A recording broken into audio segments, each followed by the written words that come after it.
Every once in a while, a daytime talk show segment ends up saying more about where public opinion actually stands than 100 carefully worded palace statements ever could.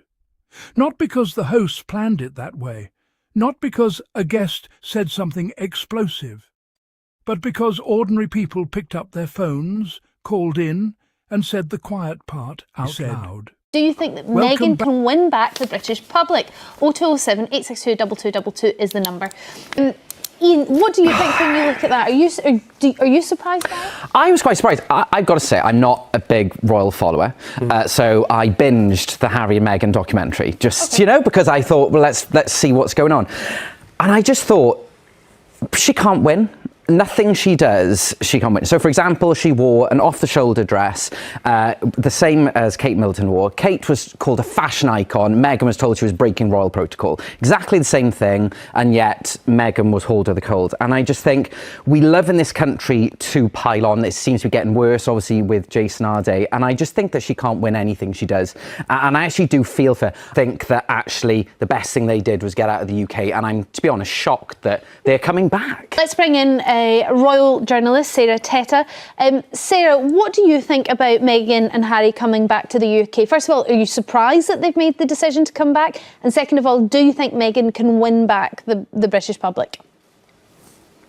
Thanks, guys. Listen, I'm so excited that we're discussing this right now. I think it's going to be fantastic to have Meghan back in the UK supporting Harry.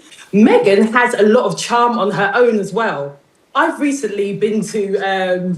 I've recently done interviews for when Meghan and Harry went to Nigeria, and the response we got there was insane. Meghan has this warmth, this charm that you can't buy. She was surrounding herself with the kids. The women love her. If she can bring some of that charm to the UK, Harry and Meghan can just really support the royal family and let this be a new chapter. Let's move forward. Now, insiders tell me King Charles, it's his biggest wish to have his children reconciled. All King Charles wants is peace and unity, especially in this time when he's been sick. And, he's always wanted the young working royals to step up. He wanted Prince William, Prince Harry, all the young working royals to step up in the same way that him and Princess Anne did in their day. So this is now a chance. It's a really, really important chance for Harry to show... Sarah, how do you think Meghan should go about this? Because as you said in the beginning, Claudia's been pointing out, there have been mistakes made, the way sometimes the press were treated, things said out in public. What do you think she should do? Sort of quietly get on with her life? Perhaps she's got this job in the UK. What would you advise should be their strategy to win over the public? I think Meghan's strategy should be to be supportive of other women, women's groups, to support Harry. He can fit in with many different groups.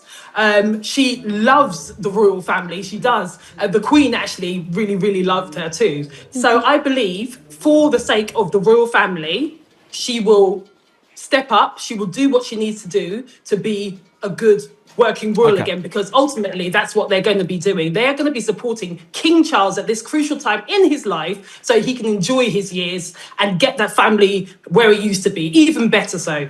All right, Sarah, thank you. Sarah, thank you for joining us. Sarah Tete there. Let's find out what you're thinking at home. Helena is in Berkshire. Helena, welcome to the show. Do you think it can be done? Can Meghan win over the British public? I think she can, actually. I really like her. I think it's a family thing. I'm glad they're coming back. I'm from New Zealand. We're part of the Commonwealth.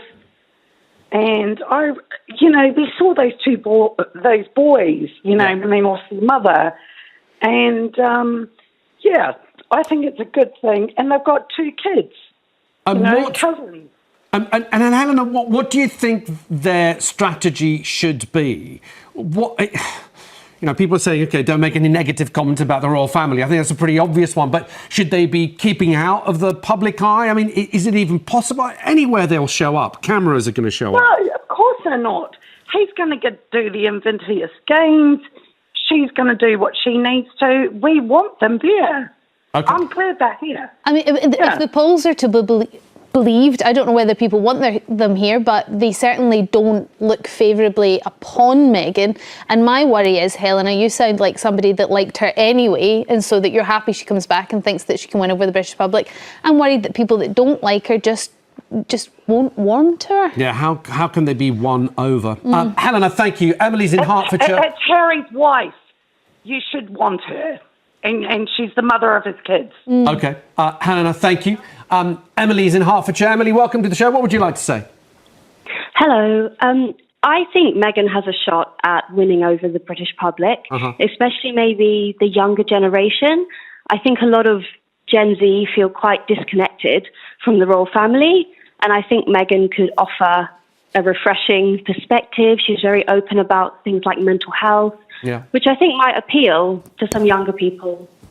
But then there's going to be the issue. I mean, we were talking about that yesterday, whether they should come back as working royals or not. Now, there's been no suggestion that they will. But in a sense, what does that mean? If Meghan shows up at a charity opening, right, as a guest, not as a royal, what's the difference between her being a working royal or just showing up as herself? The focus is going to be the same. The attention is going to be the same.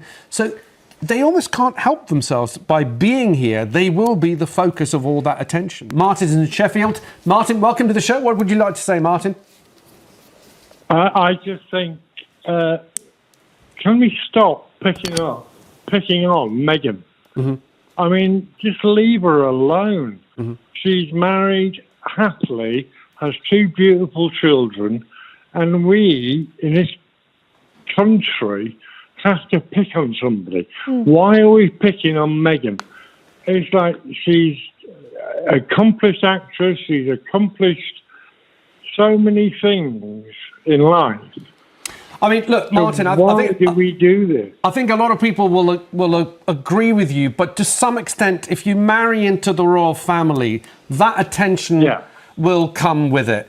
Also, if you leave the royal family, you could leave and go and do a job and just disappear. But if you're going to leave and make documentaries about your life and this is what we do and here's a podcast and sort of be in the public eye, then unfortunately that focus is going to continue. Now, you're absolutely right in saying, why does the focus need to be with that negative spin that we sometimes see in the British press? That, I think, is a genuine question, but I don't think Harry or Meghan can avoid the spotlight, whatever they do. I don't think they will ever be left alone, Martin. It's just whether we can change the narrative, or they can change the narrative from negative to positive. Martin, thank you. We'll squeeze in Ian in Lancashire. Ian, welcome to the show. Do you think they can do it, Ian? Can they win over the public? I think if the truth actually came out, I think she probably can. Yeah. The reason being because I do think that there was a racist angle in what happened to Meghan.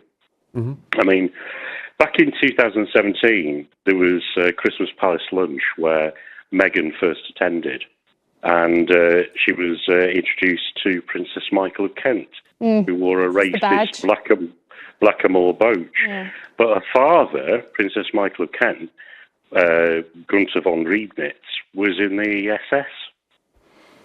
I didn't know that part of the story. Yeah, I didn't know that. She did apologise. She apologised for the badge. Yeah, I mean, Ian, it's interesting. Lots of people say that there is a racial element to this, and I'm wondering whether maybe on top of that, or alternatively, is it a cultural thing?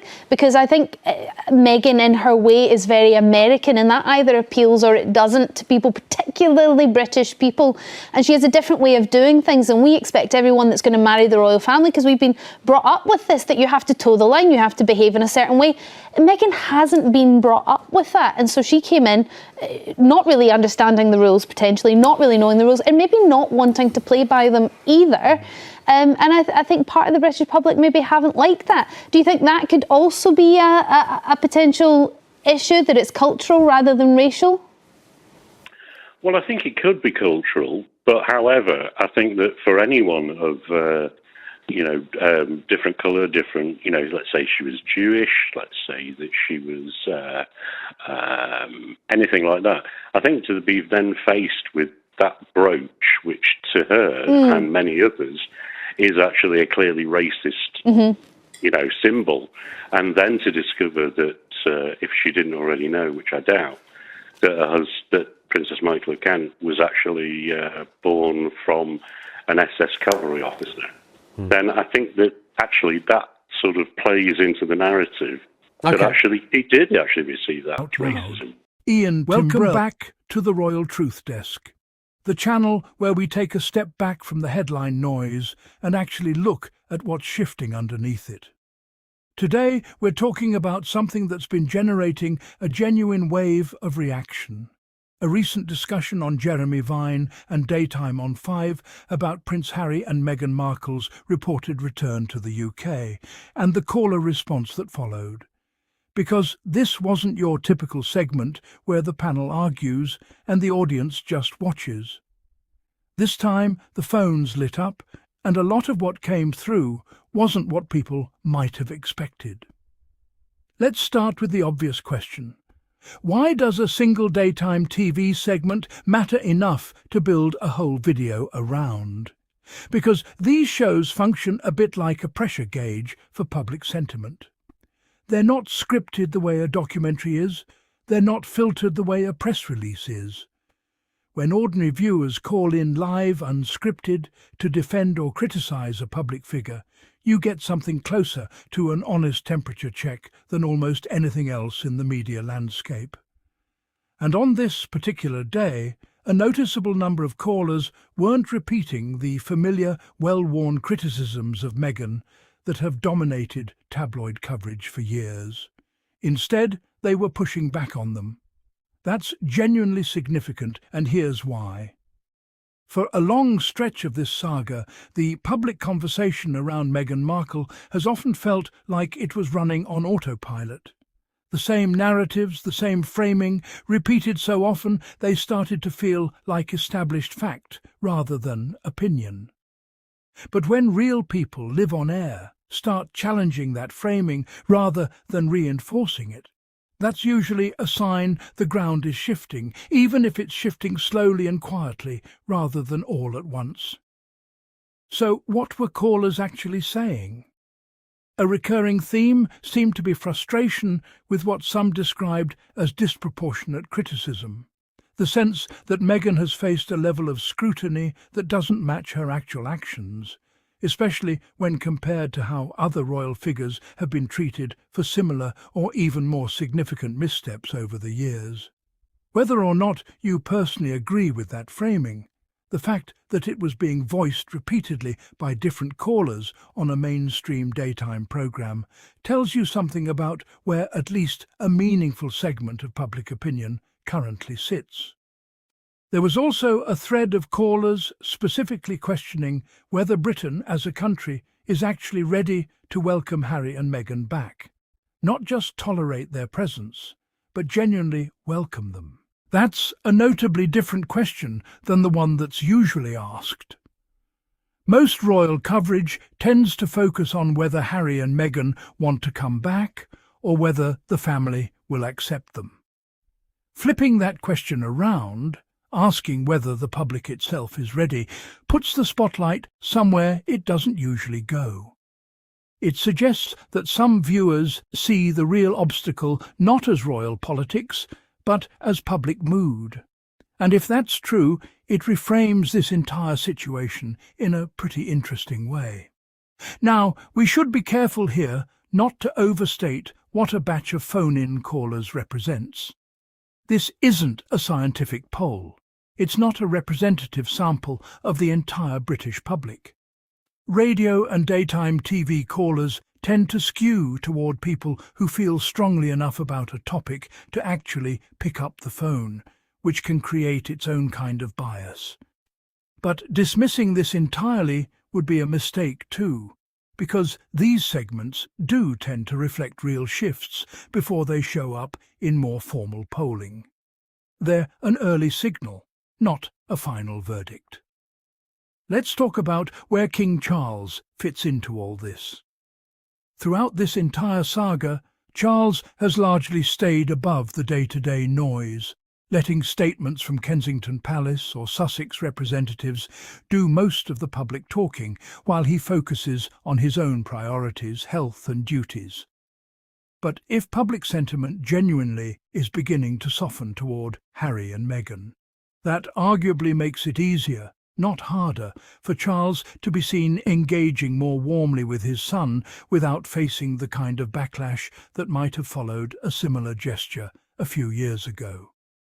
Public mood and royal decision-making aren't as separate as people sometimes assume. The family is keenly aware of how their choices will be received, and a shifting public conversation can quietly open doors that used to feel firmly shut. Then there's William, and this is where things get more complicated. Even if public opinion toward Meghan specifically is softening, that doesn't automatically translate into warmth toward reconciliation between the two brothers. The tension between William and Harry has always felt different in nature from the broader Meghan narrative, more personal, more rooted in specific grievances that have been laid out publicly through interviews, a memoir, and a documentary. Public sympathy shifting on one front doesn't necessarily move the needle on the other. If anything, some of the most complicated, most emotionally loaded parts of this entire situation live specifically in the Harry-William relationship, and that's arguably immune to whatever's happening with general public sentiment toward Meghan. Catherine deserves a mention here too, even though she wasn't a direct subject of this particular discussion. Her health journey has understandably reshaped how the public views the entire Wales household, with a noticeable increase in protectiveness and empathy from much of the British public. That shift in how people relate to Catherine indirectly affects how any Sussex reconciliation story gets received too. If the public has become more attuned to protecting the Wales family's peace and privacy, that could make people more cautious about anything that risks disrupting it, including a high-profile Harry and Meghan return that comes with its usual media circus attached. So here's the bigger question worth sitting with. Is this really a turning point? Or is it just a particularly vocal moment that will fade the way plenty of similar moments have before? Royal opinion tends to move in waves rather than straight lines. There have been previous moments where public sentiment toward Harry and Meghan seemed to soften, only for the next controversy, headline or interview to reset things right back to where they started. That history is worth remembering before declaring anything a definitive shift. That said, there's something a little different about this particular moment. It's not centered on a dramatic apology, a tell-all interview, or a carefully orchestrated PR moment. It's centered on ordinary viewers, on a daytime show, organically pushing back on years of established narrative without any obvious prompting to do so. That kind of organic shift, even if it's small, tends to carry more weight than anything stage-managed, precisely because nobody arranged for it to happen. It's also worth thinking about why this shift might be happening now, if it's happening at all. A few possibilities are worth considering. Simple fatigue is one. Years of relentless coverage, criticism, and back and forth can eventually wear an audience down to the point where sympathy starts creeping in, almost as a form of exhaustion with the conflict itself. Another possibility is that as time passes, some of the sharpest edges of the original controversies naturally soften in public memory, while newer, calmer stories, quiet visits, charity work, ordinary family moments, start reshaping the picture more than people initially expected. And there's also the simple possibility that some portion of the public has always felt this way, and just hasn't had a visible platform to express it until a segment like this one gave them the opening.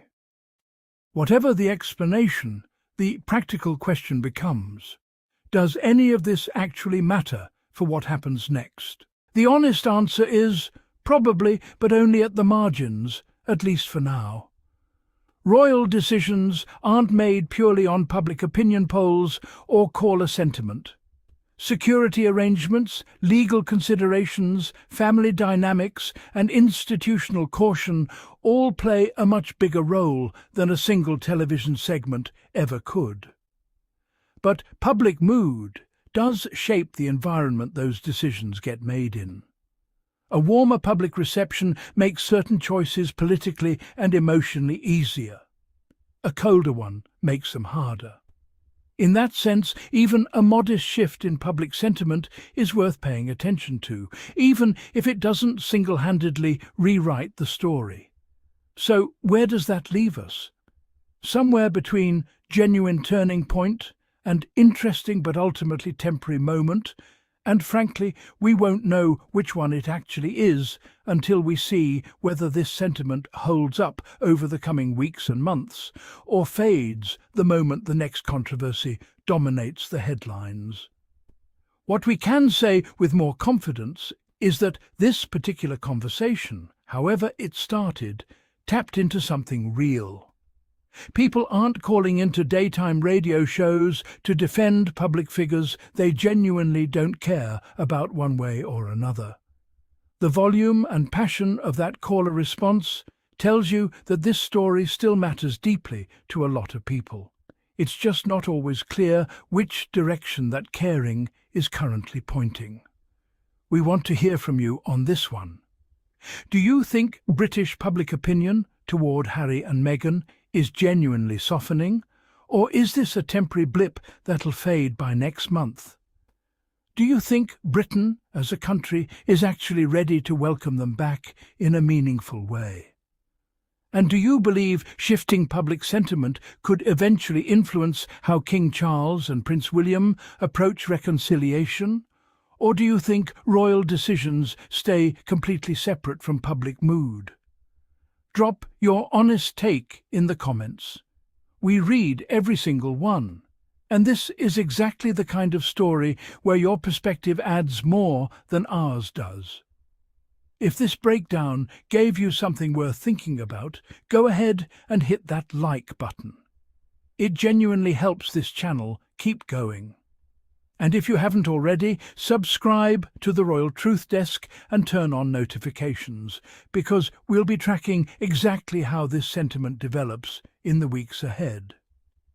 If you'd like to support the kind of thoughtful, independent royal coverage we do here, super thanks is always sincerely appreciated. Thanks for watching. We'll see you in the next one.